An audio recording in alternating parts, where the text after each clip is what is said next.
ahora vamos a demostrar que la derivada del coseno de x igual a menos seno de x. O sea que si mi función f de x igual a coseno de x, la derivada de f de x igual a menos seno de x.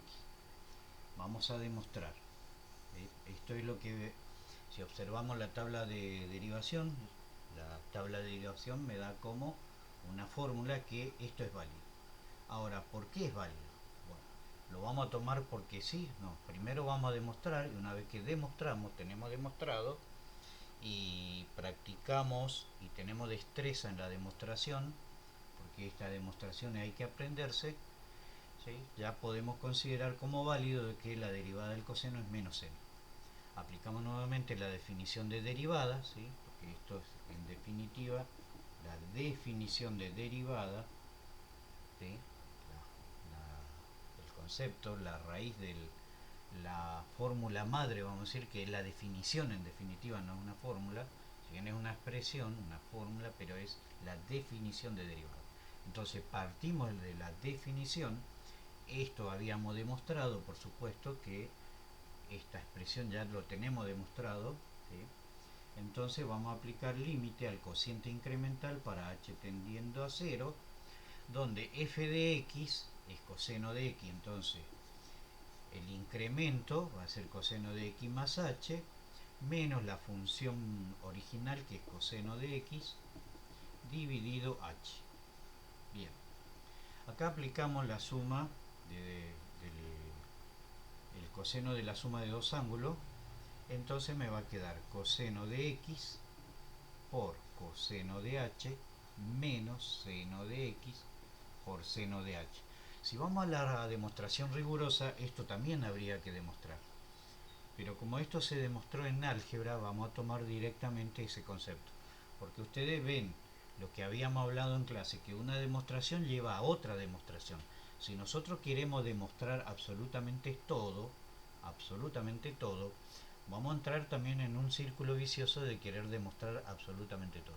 Porque acá nosotros ya tomamos como válido que el desarrollo de la suma del coseno de dos ángulos es esta expresión, ¿sí? Y esta demostración viene de la circunferencia trigonométrica trabajando, ¿sí? Pero la demostración ya se dio en álgebra. Bien, acá me falta este término, menos coseno de x, todo dividido h, ¿sí? Por supuesto que habría que aplicar límite. Bien, entre este término y este último término tengo el factor común, que es coseno de x. Por lo tanto vamos a sacar factor común, coseno de x, y me queda todo este término dividido coseno de x, me queda coseno de h, menos coseno de x dividido coseno de x es 1, menos seno de x por seno de h sobre h, ¿sí? Es una reescritura, pero estoy aplicando límite. Entonces, si el límite de esta diferencia es la diferencia de los límites directamente, ¿sí? Acá aplicamos también límite a este término para h tendiendo a 0, y acá el límite para h tendiendo a 0 de seno de h sobre h es 1, ¿sí?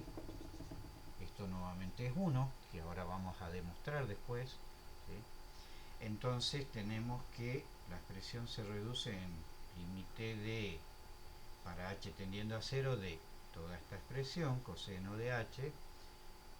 Acá me estoy olvidando de este denominador h, ¿sí?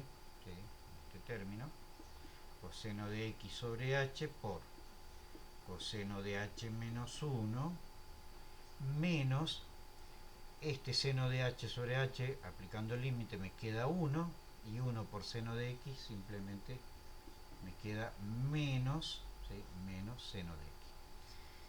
Bien, si aplico límites, si aplico límite a esta expresión, me queda lo mismo que en el caso anterior. Esta h que está en el denominador va a hacer que toda esta expresión tienda a infinito. Por lo tanto, para tratar de eliminar esa h, ¿sí?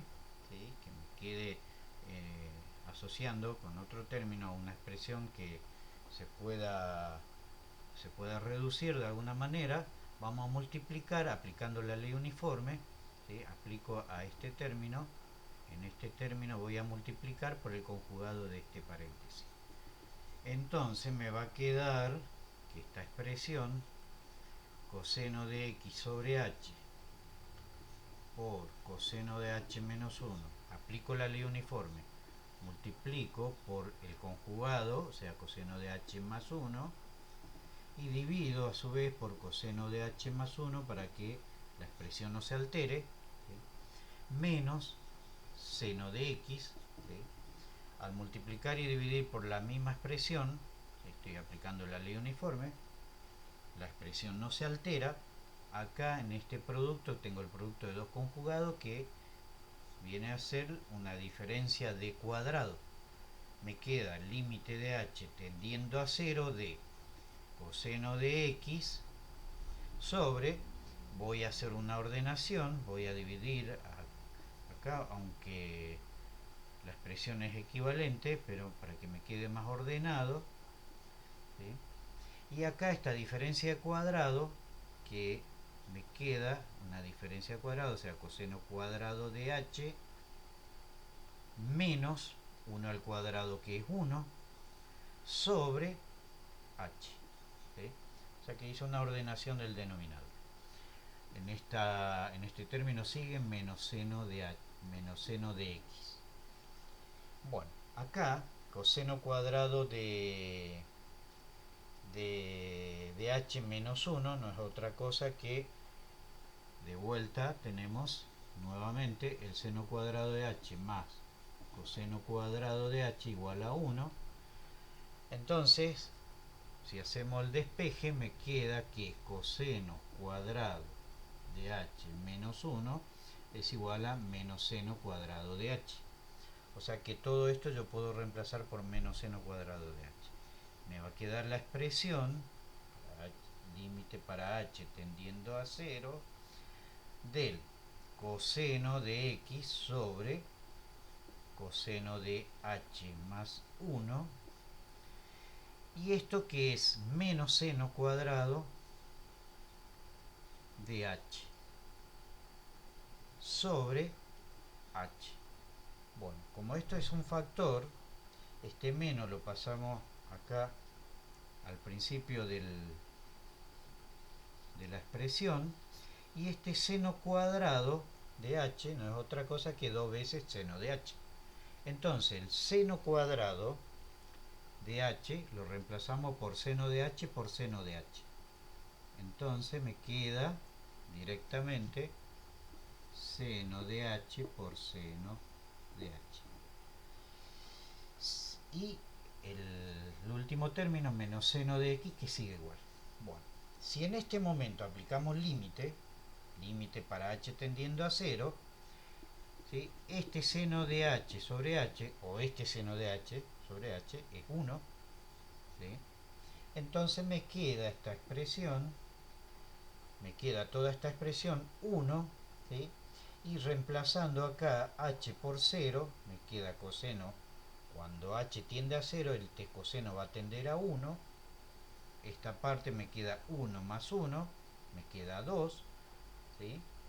Entonces ya desaparece ese 0 del denominador que teníamos acá, ya desaparece.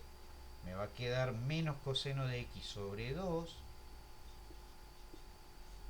Y el seno de h, ¿sí? Cuando h tiende a 0, el seno de 0 va a tender a 0. O sea que me queda 0 por 1. Y todo este término, en definitiva, al aplicar límite, ¿sí? Pues estamos aplicando límite, me queda 0 por cualquier número, es 0. ¿Sí? O sea que toda esta expresión me va a quedar 0 menos seno de x. Entonces, esto que es la derivada de f de x, me queda, en definitiva, que esta derivada, como toda esta expresión es 0, ¿sí? Todo esto da 0, me queda que la derivada de f de x igual a menos seno de x. Con esto comprobamos que la derivada del coseno de x, que tengo acá, la derivada del coseno de x es menos seno de x. Entonces lo terminamos de comprobar, de demostrar, mejor dicho, no comprobar, de demostrar de que esta expresión es válida. Entonces, cuando tengamos que derivar coseno de x, directamente podemos ya tomar como válido que es igual a menos seno de x. ¿Por qué? Si yo agarro y digo, bueno, por la regla de la derivación o por la tabla de derivación, la derivada del coseno de x es menos seno de x, queda como muy por decreto la matemática, y la matemática no es decreto, la matemática es una demostración. Bueno, entonces acá terminamos de demostrar ya la derivada de dos funciones trigonométricas. Bueno, me queda por demostrar la derivada de la tangente.